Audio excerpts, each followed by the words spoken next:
आज वास्तव में मैं शंका समाधान ही करना चाहता हूँ। अभी तक तो मैं सिर्फ दूसरों को समझाने के लिए आपसे निवेदन करता था। महाराज जी, आज का दिन बहुत पावन पवित्र है। आज भगवान को मोक्ष प्राप्त हुआ था। आज के दिन ऐसा अवसर हम सबको कैसे मिले। और मेरा प्रश्न और निवेदन है महाराज जी, आज का दिन और इसलिए मेरे लिए महत्वपूर्ण है कि मेरे को सौभाग्य मिला कि मुझे आहार देने के लिए मौका मिला। और तब जबकि मैं इतना चल ही नहीं सकता हूँ और चल के चला गया और कैसे 1 घंटे खड़ा रहा। मैं पूजा भी करता हूँ और तो बैठ के करता हूँ कुर्सी पे। मेरा निवेदन सिर्फ इतना सा है। और आज एक और बात हो गई कि भारत जो है चंद्रमा पर पहुँच गया। जहाँ दुनिया में कोई नहीं पहुँचा वहाँ पर भारत पहुँच गया। मैं इसीलिए आज लेट भी हो गया। तो मेरी सिर्फ जिज्ञासा इतनी सी है कि ये गर्व के जो पल हैं, क्या इसमें भी कसाय भाव होते हैं कि जो हमें खुशियाँ हुई हैं इसमें भी कसाय भाव होते हैं। और एक बात महाराज जी और कि ये आपने आज सुबह जंगल के लिए गए, करीब 1.5-2 किलोमीटर हो जाता है। वहाँ से आप मंदिर आए, मंदिर में आपने करीब 1 घंटे 10 मिनट प्रवचन दिए। उसके बाद में आप 1-1.5 किलोमीटर आहार के लिए गए। तो ये शक्ति कहाँ से आती है ताकि हम में भी ऐसी शक्ति आए धर्म की आराधना के लिए, संसार के लिए नहीं, सिर्फ धर्म की आराधना के लिए शक्ति आए। क्योंकि मैं सांस का मरीज हूँ, मेरे को बड़ी दिक्कत होती है। नमस्ते महाराज जी। आज वकील साहब के प्रश्न नहीं था, पूछना वाली थी। इन्होंने बहुत सारी बातें रखी। मैं आपसे कहना चाहता हूँ, भगवान पार्श्वनाथ स्वामी को आज श्रावण शुक्ला सप्तमी के दिन समय शिखर की स्वर्ण भद्रकूट से मुक्ति की प्राप्ति हुई है। ये मुक्ति हमको भी प्राप्त हो सकती है। आप लोगों को ऐसा लगता हम शक्तिहीन हैं, हमको मुक्ति नहीं हो सकती। आप सोचो, वो पार्श्वनाथ जो 10 भव पूर्व मरुभूति के रूप में थे, उनके पास में हमेशा उनकी आत्मा के एक प्रदेश में क्षमा भाव भरा हुआ था। और क्षमा मांग करके उन्होंने अपने जीवन का विकास किया और अंत में मोक्ष प्राप्त कर गए। हम भी थोड़ी थोड़ी कसायों का त्याग करके और बाहर के विकल्पों का, विषयों का त्याग करके पुरुषार्थ करें तो हमको भी ऐसी शुद्धात्म उपलब्धि हो सकती है, मुक्ति की प्राप्ति हो सकती है। अब दूसरी बात आपने कही, महाराज से आहार देने इतना दूर चला गया मैं। देखो, ऐसा है, आत्मा में अनंत शक्ति होती है। कभी कभी शरीर की स्थिति को लेकर लगता है कि हम कुछ कर नहीं सकते। किसी ने सुनाया था, धीरज साहस लगन से सुरगुरी मेरु चढ़ाए, पड़ा पराए आश्रय दो पग चला न जाए। दूसरे के आश्रय, दूसरे के अधीन होता है तो 2 पग भी नहीं चलता है। पहले जब नल नहीं होते थे, लोग 2-2 किलोमीटर चल के पानी सिर पर लगकर रहते थे। और आज भी राजस्थान में ऐसे स्थान हैं जहाँ कहते बैलगाड़ी में रस्से रख के ले जाते हैं और बाल्टी में पानी लाते हैं। इतने घेरे कुएं हैं। मतलब अपने पास धीरज है, साहस है, काम करने की लगन है, तो सुदर्शन मेरु को भी हम चढ़ सकते हैं, चोटी को छू सकते हैं। और यदि पराधीन ने तो क्या, हाथ से उठाकर पानी भी नहीं पी सकते 1 गिलास। आपने राष्ट्रीय बात कही, आज भारत चंद्रमा पे पहुंच गया है।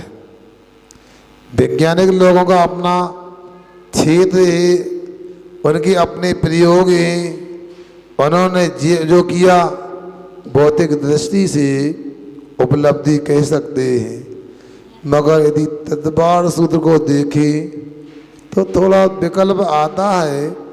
हमारे यहाँ यहाँ से ज़मीन से 790 योजन से 900 योजन तक 110 योजन की पट्टी ये ज्योतिर्लोक की होती है।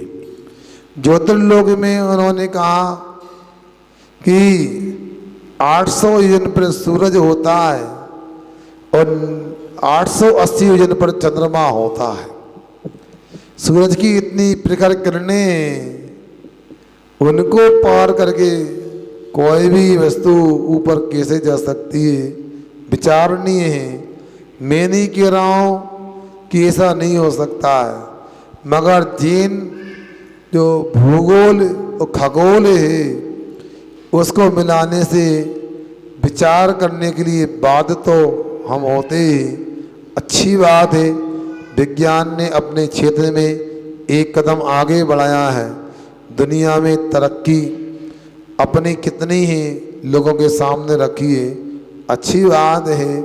अब आपने ये भी पूछा कि आपने 1 घंटा 10 मिनट प्रवचन किया, आपने कहीं ऐसा तो नहीं बोला कि आपको कम करना चाहिए, मगर मैं भी क्या करूं। आज मैं प्रथम बार इटारसी की अतिशयकारी पारसनाथ भगवान के बाजू में बैठ गया तो ऐसा लग रहा था मैं नहीं बोल रहा, भी पारसनाथ भगवान बुलवा रहे देवता। और जहाँ तक ये 10 बाबों का प्रसंग है, हमने अपने वचन में बताने का प्रयास किया और आपको भी पारस पुराण इतने कम समय में सुनने को समझने को मिला होगा। उसको चिंतन में लाएंगे तो हम भी समता प्राप्त करके पारसनाथ बन जाएंगे, बन सकते हैं आगे। महाराज जी, मेरा प्रश्न ये है कि राई एक तिलहन है, राई तिलहन के रूप में मतलब आता है, उसको पेड़ के तेल वगैरह हम उसका तेल भी खाते हैं। मंदिर वगैरह में कोई विशेष कार्य होता है जब, तो उसको मतलब उपयोग में लाया जाता है, कलश वगैरह में डालने के, तो उसको खाने का निषेध क्यों करते हैं? देखो बहन जी, ऐसा है, हमारे यहाँ चरणानी योग के बहुत सारे ग्रंथ हैं। वर्तमान में 35-36 शराब का आचार हो गए। मैंने भी संस्कृत भाषा में 131 श्लोक प्रमाण शराब का आचार रत्न प्रवर्तम नाम का लिखा है। अब बात यह है, इन शराब का आचारों में मुझे कुछ ऐसा पढ़ने नहीं मिला, ऐसा दिखाई नहीं दिया कि राई खाने का मना किया है। हमारे यहाँ 5 प्रकार के अभक्ष होते हैं, जिसमें त्रिजीवों की हिंसा हो वो त्रस्त हिंसा कारक अभक्ष होते हैं। मध्य आदि जो होते हैं नशे के पदार्थ वो प्रमाद कारक माने जाते हैं। शराब पीना, गांजा पीना, चरस पीना। अब अल्प भोग तक इनमें अदरक आदि जाते हैं। अनुपसेव्य में मलमूत्र आदि का निषेध किया है। अनिष्ट कारक में स्वास्थ्य आदि के विपरीत पदार्थों का सेवन करने का निषेध किया है। मगर ये राई के बारे में जो आप बात कर रही हैं, ये कुछ ऐसा समझ में नहीं आता, मगर इतना अवश्य है कि राई का यदि नमक आदि से कोई ऐसा योग बनता होगा, जहाँ तक ऐसा नहीं अकेले राई का नहीं, कुछ संयोग बना करके स्वास्थ्य के प्रतिकूल यदि होती है तो लौकिक में चर्चा है राई नहीं खाना चाहिए, मगर नहीं, राई को भी मसाले के रूप में डालते तो हैं, निषेध नहीं है। अब आपको कहाँ से पढ़ने मिला हमको बता देना, हम समझ लेंगे प्रसंग को लेकर आगे। इसके बाद तैयार हैं विकास जैन पटवा इटारसी। नमस्ते। भगवान के दर्शन करते समय कौन सी भावनाएं भावना चाहिए, आप कृपया कर निदान करें। बहुत अच्छा। देखो, आप लोगों ने अनेक विनतियाँ भी हिंदी में पढ़ी हैं, संस्कृत में भी विनती पढ़ी हैं। भगवान के दर्शन करते समय दर्शन पाठ पढ़ना चाहिए। उसमें जो भावनाएं बताई हैं, उसमें एक जगह कहा है, हे भगवान मैं दरिद्री हो जाऊं मगर मेरा बीतराग धर्म ना छूटे। मैं यदि बीतराग धर्म को छोड़ कर के मुझे चक्रवर्ती का पद भी मिलता है तो मैं नहीं चाहता हूँ। आगे ये भी भावना भाई, आज आपके दर्शन करने से नेत्र पवित्र हो गए हैं। भगवान ये त्रिलोक तिलक, ये संसार मुझे चुल्लू पुरमाल दिखने लगा है, संसार समुद्र। अब भावना कौन सी भावना? इसी प्रकार भावना को अपने को स्मरण करना चाहिए, चिंतन करना चाहिए। और ये भी आप लोग सुनते होंगे, घर ओ जन्म दोबारा मानव जन्म मिले, फिर से यही जिनालय जिन पर शरण मिले, फिर से यही जनागम जिन पर शरण मिले, फिर से यही गुरुवर शरण मिले। घर हो जन्म दोबारा मानव जन्म मिले, अर्थात जब तक मुझे मोक्ष ना हो, जन्म जन्म तक देव शास्त्र गुरु का समागम प्राप्त होता रहे, ऐसी अपने को भावना भाना चाहिए। तो ये भी कह सकते हैं, हे भगवान आपका वर्तमान मेरा भविष्य हो, आपका वर्तमान मेरा भविष्य हो, आपका वर्तमान मेरा भविष्य हो। ऐसी भावना भी भा सकते हैं। इससे आत्मकल्याण का रास्ता और भी प्रशस्त होता है। इसके बाद तैयार हैं श्रीमती कीर्ति वैसाखिया। इसी के चरणों में नमोस्तु। माँ जी, मेरा प्रश्न है कि हम मंदिर जी में दर्शन करने के बाद बाहर निकलते हैं, वो शिखर के दर्शन करते हैं, तो नमोकार मंत्र पढ़ना चाहिए या कुछ विशेष मंत्र रहता है, ऐसे हाथ जोड़ना चाहिए? अब ऐसा तो कुछ नहीं है कि शिखर के दर्शन करने का कोई मंत्र होता है, सामान्य से हाथ जोड़ लें, ये भी पर्याप्त है। मंदिर से निकलें, भूयत पुनर्दर्शनम, पुनः दर्शन हो भगवान, पुनः दर्शन का सौभाग्य प्राप्त हो, बार बार दर्शन मिले, ऐसी भावना करना चाहिए। अब श्रीमती कीर्ति वैसाखिया और में जिज्ञासा रखें। इसके बाद तैयार रहें श्रीमती धरती जैन।